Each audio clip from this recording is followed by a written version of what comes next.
আমি দীর্ঘ 12 বছর যাবৎ বিদেশে আছি। আর বাড়িতে এসে দেখি সম্পত্তি সৎ বোনের নামে উইল করেছে আমার বাবা। আমি বাবার উইল অনেকবার পড়েছি, কিন্তু সেটা পড়ে আমার রক্ত টকবক করে ফুটছে। 2 দিন আগে বাবা মারা যাওয়ায় হঠাৎ করে আমাকে লন্ডন থেকে দেশে ফিরতে হয়েছে। বাবার শেষকৃত্যের পর যখন তার উকিল আমাকে তা উড়িয়ে দিলেন, আমি সেটা পড়ার আগে লাল হয়ে গেলাম। আমি লন্ডনে পেট্রোল পাম্পে কাজ করতাম, যা বেতন পেতাম তা থেকে আমার খরচের জন্য কিছু টাকা রেখে বাকি টাকা দেশে বাবার কাছে পাঠিয়ে দিতাম। সারা জীবনের পুঁজি জমা করে আর গ্রামের কিছু জমি বিক্রি করে আমার বাবা শহরে একটা বাড়ি এবং কিছু দোকান কিনে নেন। গত 12 বছর ধরে আমি টাকা পাঠাচ্ছি। 17 বছর বয়সে লন্ডনে গিয়েছিলাম, আর এখন আমার বয়স 27 বছর। এরকম হঠাৎ বাবার মৃত্যুর খবর শুনে আমাকে তাড়াতাড়ি ফিরে আসতে হয়। তাই আমার চাকরিও চলে যায়, কারণ তারা আমাকে ছুটি দিতে রাজি ছিলেন না।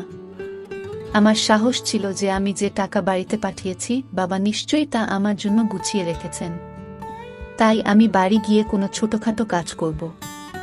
কিন্তু আমার বাবার উইল আমার হুঁশ উড়িয়ে দিয়েছে। উইলে লেখা ছিল যে লন্ডনে যাওয়ার জন্য তোমার টাকার প্রয়োজন ছিল, তাই আমি আমার জমির কিছু অংশ বিক্রি করে তোমার টাকার ব্যবস্থা করেছিলাম। তাই এখন এই বাড়ি এবং বাকি সম্পত্তির ওপর শুধুমাত্র রুমির অধিকার। যখন তুমি লন্ডনে গিয়েছিলেন তখনই তুমি তোমার ভাগ পেয়ে গেছো। এটা পরে আমার মাথা ঘুরতে লাগলো। অন্যদিকে আমার বোন, যে ছোটবেলা থেকেই মেন্টাল হসপিটালে চিকিৎসাধীন, আমার বাবা কিভাবে তাকে তার সম্পত্তি দিলেন? যাই হোক, এটা এমন কোনো বড় ব্যাপার হতো না। যদি সম্পত্তির একটি অংশ রুমির নামে থাকতো তাহলে আমি তাকে দিয়ে স্ট্যাম্প পেপারে সই করিয়ে সবকিছু আমার নামে করিয়ে নিতাম। কিন্তু বাবার বোকামির কোনো সীমা ছিল না।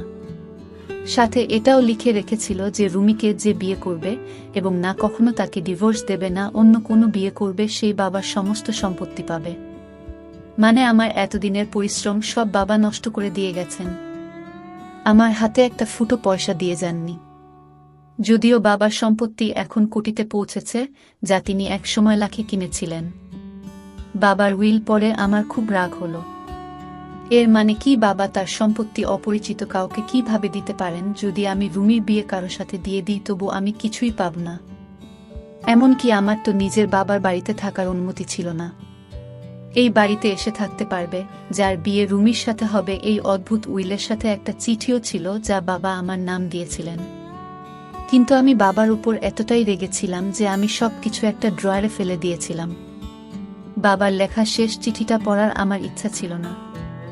আমি জানতাম আমাকে অনুরোধ করা হয়েছে যে রুমি পাগলি, তার সম্পত্তি দরকার, সম্পত্তির লোভে কেউ তাকে বিয়ে করে সারা জীবন দেখে রাখবে। তুমি ছেলে মানুষ, নিজের ব্যবস্থা নিজেই করে নিতে পারবে। বাবা নিশ্চয়ই চিঠিতে এরকমই কিছু লিখেছিলেন। তাই চিঠিটা পড়ার ইচ্ছা আমার মোটেও ছিল না। তাই আমি চিঠিটা ড্রয়ারে রেখে ড্রয়ার বন্ধ করে দিলাম। পরের দিন উকিল আমার কাছে এসে বললেন, আপনাকে এই বাড়ি খালি করতে হবে। আপনি কেবল রুমির উপস্থিতিতে এবং তার সম্মতি নিয়ে বাড়িতে থাকতে পারবেন। আমি রাগের সাথে বললাম, সে পাগল, সম্মতি জানানোর মতো বুদ্ধি তার নেই। আর আমি তার ভাই, এটা আমার বাবার বাড়ি। আমার কথা শুনে সে উকিল বললেন, উল্টা আপনার বাবাই করেছেন। আপনার কাছে আজ সন্ধ্যা পর্যন্ত সময় আছে, হয় রুমিকে এই বাড়িতে নিয়ে আসুন, নতুবা সন্ধ্যায় আপনাকে বাড়ি থেকে বের করে দিয়ে বাসায় তালা দিয়ে দেব। এই বলেই উকিল সেখান থেকে চলে গেলেন। আর আমার দেয়ালে মাথা ঠুকতে ইচ্ছে হচ্ছিল। রুমির বয়স 20 বছর, কিন্তু বুদ্ধি 10 বছরের শিশুর মতো। আর রাগ হলে এটা ওটা তুলে মারার অভ্যাস ছিল। আমি কিভাবে তাকে বাড়িতে আনতে পারি? সে তো আমার অনুপস্থিতিতে পাড়ার বাচ্চাদের জীবন কষ্টকর করে দিত। আমি ভিতরে ভিতরে খুব বিরক্ত ছিলাম, কিন্তু আমার বাবা আমার জন্য আর কোনো উপায় ছাড়েনি। আমি রুমিকে আনতে বিকেলে মেন্টাল হাসপাতালে গেলাম এবং ডাক্তারকে বললাম যে আমি রুমির ভাই এবং কে নিয়ে যেতে এসেছি। ডাক্তার প্রথমে রাজি হচ্ছিলেন না রুমিকে আমার সাথে পাঠাতে। বললেন, রুমির বাবা রুমিকে এখানে ভর্তি করিয়েছেন, তার সম্মতি ছাড়া আমরা রুমিরকে আপনার সাথে পাঠাতে পারবো না। আমি ডাক্তারকে বললাম, আমি রুমির ভাই, আর এখন আমার বাবা মারা গেছেন, তাই এখন থেকে নিয়ে যাওয়া আটকাতে পারবেন না। আমি আপনার বিরুদ্ধে কমপ্লেন করব। তখন ডাক্তার লাইনে এসে রুমিকে আমার সাথে পাঠাতে রাজি হলেন। ডাক্তার আমাকে কিছু কাগজপত্রে সই করালেন এবং নার্সকে বললেন রুমিকে নিয়ে আসতে। কিছুক্ষণ পর একটি খুব সুন্দরী মেয়ে তার লম্বা খোলা চুল নিয়ে দাঁড়িয়ে আমার দিকে তাকিয়ে রয়েছে। আমি 10 বছর পর তাকে দেখছি এবং তাকে কোনো অ্যাঙ্গেল থেকে পাগল বলে মনে হচ্ছিল না। একে দেখে কেউ পাগল বলতে পারবে না এবং এর সৌন্দর্য দেখে চোখ সরাতে ভুলে যাবে। আমি তাকে 10 বছর আগে দেখেছিলাম। সে তখনও সুন্দর ছিল, কিন্তু এখন তার গায়ের রং আরও ফুটে উঠেছে। সে আমার দিকে মায়েরই চোখে তাকিয়েছিল। ডাক্তার বললেন, তোমার ভাই তোমাকে নিতে এসেছে, তুমি এখন তার সাথে বাড়িতে থাকবে। এই কথা শুনে কেন জানি না তার মুখ ফ্যাকাশে হয়ে গেল। সে বলতে লাগলো, আমি শুধু বাবার কাছে যাব, বাবার কাছে ছাড়া আর কারো কাছে যাব না, সবাই আমাকে মারে। আমিও কি তাকে আনতে চেয়েছিলাম? বাধ্য হয়ে ওকে বাড়িতে নিয়ে আসতে হচ্ছে। বাধ্য হয়ে আমি রুমির সামনে গিয়ে বললাম, রুমি, আমি তোমার আশু দাদা, ভালো করে দেখো, আমাকে চিনতে পারবে, আমি তোমাকে বাবার কাছে নিয়ে যাব। কিন্তু আপাতত তোমাকে আমার সাথে থাকতে হবে। বাবা বাইরে গেছেন, ফিরে এলে তোমাকে বাবার কাছে নিয়ে যাব। আমি মনে করিয়ে দেওয়াতে সে আমার দিকে মনোযোগ দিয়ে তাকাতে লাগলো। হয়তো তারা আমার কথা মনে পড়ে গিয়েছিল। তাই হঠাৎ রুমির খুব খুশি হয়ে বলল, আশু দাদা। আমি বললাম, হ্যাঁ, তোমার আশু দাদা। তারপর আমি পকেট থেকে চকলেট বের করলাম, যা দেখে ওর চোখ চকচক করে উঠল। আমি বললাম, রুমি, আমার সাথে চলো, আমার কাছে এরকম অনেক চকলেট আছে, আমি সব তোমাকে দিয়ে দেব। আমার কথা শুনে সে আমার হাত থেকে চকলেট নিয়ে আমার সাথে যাওয়ার জন্য রেডি হলো। আমি প্রথমে ওকে বাজারে নিয়ে গেলাম এবং ওর জন্য কিছু সুন্দর পোশাক কিনলাম। আমি এটা করছি কারণ উকিল আসার আগে ওর চেহারা কিছুটা ঠিক করতে চেয়েছিলাম। কিন্তু ফিরে যাওয়ার সময় একটা খেলনার দোকানে রুমির চোখ আটকে গেল এবং সে বলল, আশু দাদা, আমার খেলনা চাই। সে আমাকে আশিস না বলে আশু দাদা বলে ডাকত। আমি তাকে খেলনার দোকানে নিয়ে গেলাম। ভেবেছিলাম একটা খেলনা নেবে, কিন্তু সে অনেক খেলনা নিতে শুরু করল। কিন্তু আমার পকেটে এই মুহূর্তে এত টাকা ছিল না। তাই রুমিকে আদর করে বললাম, এখন একটা নিয়ে নাও, কালকে আমি তোমাকে অনেক খেলনা কিনে দেব। কিন্তু সে জোর করতে লাগলো। তাই আমি রুমির উপর রেগে যেতে লাগলাম। আমি ওর কাছ থেকে সব খেলনা কেড়ে নিয়ে রেখে দিলাম এবং ওর হাত ধরে ওকে জোর করে গাড়িতে তুলে বাসায় নিয়ে এলাম। সে বাচ্চাদের মতো জোরে জোরে কাঁদছিল। 1 ঘন্টার মধ্যে ওর পাগলামি দেখে বিরক্ত হয়ে গেলাম। আমার মৃত বাবার উপরে রাগ হতে লাগলো। না জানি কেন সে আমাকে এমন বিপদে ফেলে গেলেন যে আমাকে তার দ্বিতীয় স্ত্রী, পাগলি মেয়ের দেখাশোনা করতে হচ্ছে। রুমি আমার সৎ মায়ের প্রথম স্বামী সন্তান। আমার বয়স যখন 10 বছর, তখন আমার মা এই পৃথিবী ছেড়ে চলে যান এবং আমার বাবা আবার বিয়ে করেন। আমার সৎমা যখন এই বাড়িতে কনে হয়ে আসেন, তখন তিনি তার মেয়েকেও সঙ্গে করে নিয়ে আসেন, যে দেখতে একদম জাপানি পুতুলের মতো হলেও একটু পাগলি ছিল। আমার বাবা আমাকে বলেছিলেন, রুমি, তোমার বোন, এখন থেকে তোমার বোন মনে করো। কিন্তু আমি রেগে বলেছিলাম, এই মেয়েকে আমি বোন মানতে পারবো না। আমি তো আমার সৎ মাকে না, আমার বোনকে কখনো পছন্দ করতাম না। মা মেয়ে দুজনের সঙ্গে কথা বলতাম না। খাবার খেয়ে হয় রুমে যেতাম, না হলে বন্ধুদের সঙ্গে বেরিয়ে পড়তাম। স্কুল থেকে ফিরে এটাই আমার রুটিন ছিল। আমি মা এবং মেয়েকে অবহেলা করতাম। কিন্তু সুহানা নামের মেয়েটির প্রতি তখন থেকে ঘৃণা অনুভব করতে শুরু করি। যখন আমার নিজের বাবা আমার চেয়ে তাকে বেশি ভালোবাসতেন, তিনি তাকে কোলে নিয়ে এমনভাবে ঘুরতেন যেন সে তার নিজের মেয়ে। আর আমি সৎ, যখন আমি বাবাকে এসব করতে দেখতাম, রাগে আমার রক্ত টকবক করে ফুটত। একবার আমি আমার খেলনা নিয়ে খেলছিলাম, তখন সে আমার খেলনা নেয়ার জন্য জোরাজুরি করতে শুরু করলে আমি তাকে বলেছিলাম, খবরদার আমার খেলা স্পর্শ করবে না। তখন সে জোরে জোরে কাঁদতে শুরু করে। তাই আমি ওর মুখে জোরে থাপ্পড় মারলাম। আমার থাপ্পড় এতটাই জোরে ছিল যে সে ছিটকে পড়ে গেল। এমন সময় আমার বাবা ঘরে ঢুকেছিলেন। এটা দেখে আমার সৎমা আমার দিকে ঘুরতে লাগলেন আর বাবা আমাকে খুব জোরে জোরে থাপ্পড় মেরে বললেন, এই নিষ্পাপ শিশুর গায়ে হাত তোলার সাহস তোর কিভাবে হলো? ব্যাস, তারপর থেকেই আমি সুহানাকে ঘৃণা করতে লাগলাম। সময় যত গড়াতে লাগলো, এই পাগলের প্রতি আমার ঘৃণাও বাড়তে থাকলো। তারপর 17 বছর বয়সে আমি আমার পড়াশোনাকে বিদায় দিয়ে বাবার কাছে যে কটরতে লাগলাম যে আমাকে লন্ডন যেতে হবে। আমার এক বন্ধু তার বাবার সাথে সেখানে গিয়েছিল। আমিও তাদের সাথে গিয়েছিলাম। আমার কাছে কোনো ডিগ্রি ছিল না, তাই পেট্রোল পাম্পে আমি কাজ করতাম। এখন 10 বছর পরে এসে দেখি আমার নিজের বাবা আমার পরিবর্তে তার সৎ মেয়েকে সবকিছু দিয়ে দিয়েছেন। সে এখনো আমার সাথে জেদ করছিল, তাই আমি তার উপর খুব রেগে গেলাম।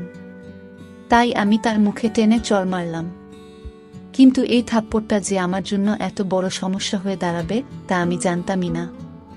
সে জোরে জোরে কাঁদতে লাগলো। বাসায় এসেও তার কান্না থামছিল। কেন যে আমি তাকে থাপ্পড় মারলাম। সন্ধ্যা হয়ে গেছে, উকিল সাহেব যে কোনো সময় বাসায় পৌঁছে যেতে পারে। এবারও আমার রাগ হচ্ছিল যে কেন আমি ঝামেলাকে থাপ্পড় মারলাম। আমি রুমির কাছে এসে বললাম, রুমি, কালকে আমি তোমাকে অনেক খেলনা এনে দেব, এখন চুপ করো। কিন্তু সে ছোট বাচ্চার মতোই কাঁদছিল। আশুদা খারাপ, সে আমাকে থাপ্পড় মেরেছে। কাঁদতে কাঁদতে বলল, আমি বাবাকে বলবো, তাকে বাড়িতে আসতে দাও। এ পাগলিটা জানেও না যে বাবা মারা গেছে। অনেক কষ্টে আমি ওকে চুপ করালাম। 2টো চকলেট খেয়ে এসে চুপ করে গেল। তারপর আমার কথায় সে মুখে হাত দিয়ে কাপড় পাল্টে নিল। চুপ থাকলে ওকে খুব সুন্দর লাগত, কেউ তাকে দেখে পাগলি বলতে পারবে না। কিন্তু ছিল তো সে পাগলি। ওই যাই হোক, উকিল বাসায় পৌঁছে রুমিকে জিজ্ঞেস করতে লাগলো যে তোমার প্রতি আশুর ব্যবহার কেমন। এ কথা শুনে রুমি আমার দিকে তাকালে আমি ভয় পেলাম যে সে হয়তো বলবে যে আমি তাকে থাপ্পড় মেরেছি। সে বলতে লাগলো, আশু দাদা খারাপ। এই কথা শুনে আমি হতবাক হয়ে গেলাম। তারপর সে বলল যে আমাকে খেলনা এনে দেয় না। উকিল বললেন, আমি যদি তোমার দাদাকে টাকা দিই তাহলে সে তোমাকে অনেক খেলনা কিনে দেবে। এই বলে উকিল সাহেব আমাকে একটা চেক দিয়ে বললেন, তোমার বাবা যে দোকান কিনেছিলেন তার অর্ধেক ভাড়া রুমির চিকিৎসার জন্য খরচ করতেন, আর বাকি অর্ধেকটা তার ভবিষ্যতের জন্য ব্যাংকে জমা আছে। এখন সে বাড়িতে আছে আর তুমি তার দেখভাল করছো, তাই তুমি এখন এটা রাখো। রুমির বিয়ের পর এই চেক ওর স্বামী পাবে। এটা শুনে আমি হতভম্ব হয়ে গেলাম। আমি তার কাছ থেকে সেই চেকটা নিয়ে দেখলাম। সেটা 80,000 টাকার চেক। রোজগার না করেও মাছটা আর আমি কাটা পারব। পরের দিন রুমির জন্য অনেক খেলনা নিয়ে এলাম। সে খুব খুশি হল। এভাবেই দিন কাটছিল আর আমি ভাবছিলাম রুমির নামে ঝামেলা থেকে কিভাবে মুক্তি পাব।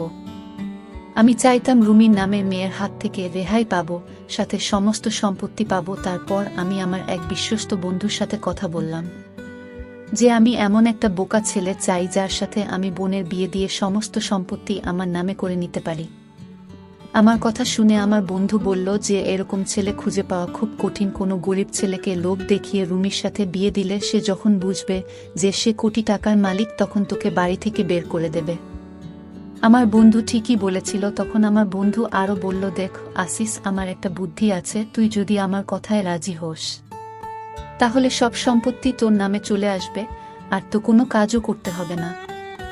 আমি বললাম, ঠিক আছে, তোর আইডিয়াটা আমাকে বলো। তারপর আমার বন্ধু আমাকে যা বলল তা শুনে আমার রক্ত গরম হয়ে গেল। আমি রেখে তার কলার চেপে ধরে বললাম, তুই কিভাবে এসব ভাবতে পারিস? সে আমার বোন। সে আমার হাত থেকে তার গলা ছাড়িয়ে নিয়ে বলল, সে তো নিজের বোন না, তার বাবা মা অন্য আর তোর বাবা মা অন্য, তারা দুজনে আলাদা। বাবা মায়ের সন্তান তো দুজনের মধ্যে কোনো রক্তের সম্পর্ক নেই। তুই তাকে বিয়ে করতে পারিস আর এটাই একমাত্র উপায় যে তুই সবকিছুর মালিক হতে পারবি। কথা শুনে আমি চুপ হয়ে গেলাম। আমার বন্ধু ওখান থেকে চলে গেল আর আমি চিন্তায় পড়ে গেলাম। কিন্তু যখন রুমিকে বিয়ের কথা ভাবি তখন আমার মন কেঁপে উঠত যে কিভাবে ওকে বিয়ে করব, এটা কোনোভাবেই সম্ভব না। কিন্তু এটাও ঠিক, আমি যার সাথে রুমির বিয়ে দিই না কেন সে কোটি টাকার সম্পত্তি দেখে আমাকে আমার নিজের বাড়ি থেকে বের করে দিত। পরের দিন আমি আমার বন্ধুকে বললাম, তুই ঠিকই বলেছিস, আমি উকিলের সাথে কথা বলেছি, সে আমার সুহানা সম্পর্কের কথা জানে। তাই সে বলছে ঠিক আছে, কিন্তু তোমার উইলের কথা মনে আছে তো? তুমি আর বিয়ে করতে পারবে না। রুমিকে ছাড়তেও পারো, সেক্ষেত্রে তোমার কাছ থেকে সবকিছু নিয়ে নেওয়া হবে। এটা সেই কাঁটা যেটা আমার গলায় আটকেই ছিল। আমি তো ভুলেই গিয়েছিলাম যে আমার বাবা আমার জন্য কি কাঁটা বিছিয়ে রেখেছেন। আপাতত আমাকে রুমিকে বিয়ে করতে হবে যাতে আমি ভালো পরিমাণে টাকা পাই এবং তা দিয়ে নিজের ব্যবসা শুরু করতে পারি। একবার আমার ব্যবসা প্রতিষ্ঠিত হয়ে গেলে আর কোনো সমস্যা থাকবে না। বন্ধুরা, গল্পটি আজকে এখানে শেষ করছি। গল্পটির বাকি অংশ দেখার জন্য আমাদের চ্যানেলটি সাথেই থাকুন। আর হ্যাঁ, গল্পটি আপনাদের কাছে কেমন লেগেছে তা কমেন্ট করে জানাবেন। দেখা হচ্ছে নতুন ভিডিওতে, ততক্ষণ ভালো থাকুন।